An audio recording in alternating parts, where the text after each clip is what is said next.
Hi guys, Rob at Optimal Bodies, sponsored by Damn Fitness, daymfitness.com. So check them out for some good gym clothing. 10% off if you quote Rob10, so check them out. Cheers for all the clothes you've given me so far, so thank you very much. Okay, we've got another Q&A this week, which is good. I've put a Facebook post out again and got quite a lot of interest, so that's good, so we can use that as a video, and we're going to cover more than just one topic, and everyone's hopefully going to get answered what they've answered. So, thanks very much for that. Okay, we'll get right into it. One of the questions which caught my eye was using Diet Coke or artificial sweeteners, things that are said as sugar-free, during a specific fat loss diet or during a period of ultra-low carb, which most people are doing now, hopefully, as I recommend the most optimal way for fat loss. Now, the way you should look at it is, you want to keep your insulin levels really low to allow fat loss to occur. And to do that, you need to avoid carbohydrates, which hopefully you're doing already. So you go for low insulin foods that aren't going to spike it. So you don't want even some fast-acting proteins, which I've spoken of before, that might cause this. But what about Diet Coke or something that's labelled as sugar-free? Now, it's a bit complicated because it all depends on the type of sweetener. Some sweeteners are like 100 times sweeter than sugar, but they're a negative calorie load. So the ones that I go for are anything like sucralose based, something like Equal or Splendor, and sometimes they're in your protein shake if you have a look at the back, because you're always thinking, why does this taste so nice? Surely it's doing something bad for me. But these ones, they don't give a very big insulin response, which is really good. So look out for that on the label. These are ones that you can have during ultra low carb parts of the day.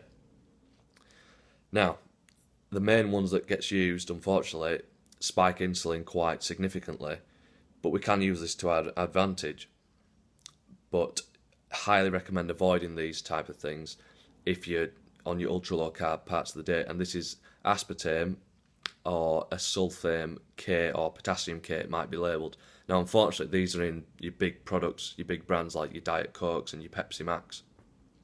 So, and they're additives in some artificial foods, some processed foods. So look out for that on the labels, and those are the ones you want to avoid because you're trying to avoid insulin spikes. It might seem quite petty, and if you're going ultra low carb, you're doing other things right, then they might not affect your progress. One or two of these cans of pop every couple of days, if you want to have them, then put them in. It's something you can take out if you think if you're doing everything else right.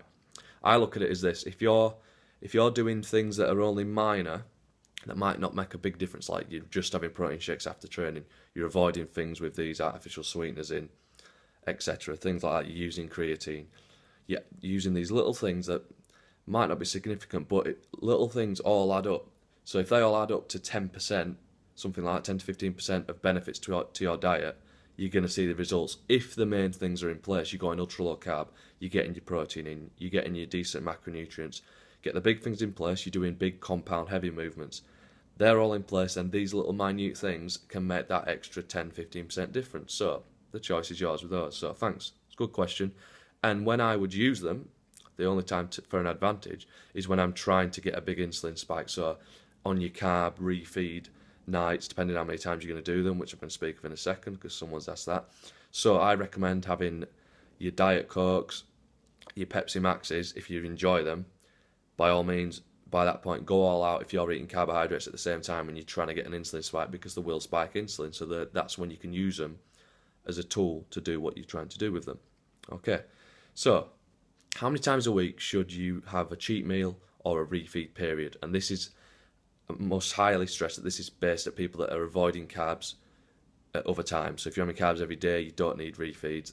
In that sense, it's a cheat meal, it's actually cheating on your diet. But these essential refeeds to boost metabolism, which I've done a video on before that you can go look on my YouTube channel.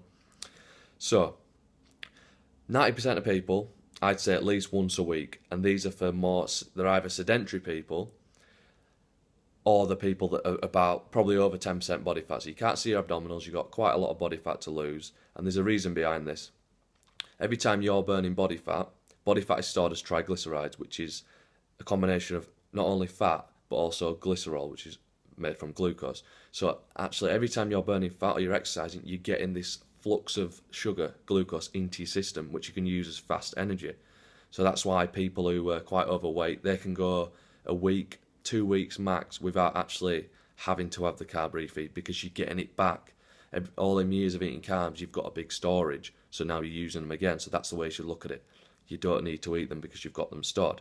Now, as you get leaner and leaner, you're getting less leptin produced because you've got less fat, so your metabolism naturally lowers. Your thyroid is getting lower, so your body's saying we haven't got much fuel on board. So then you need to refeed more often.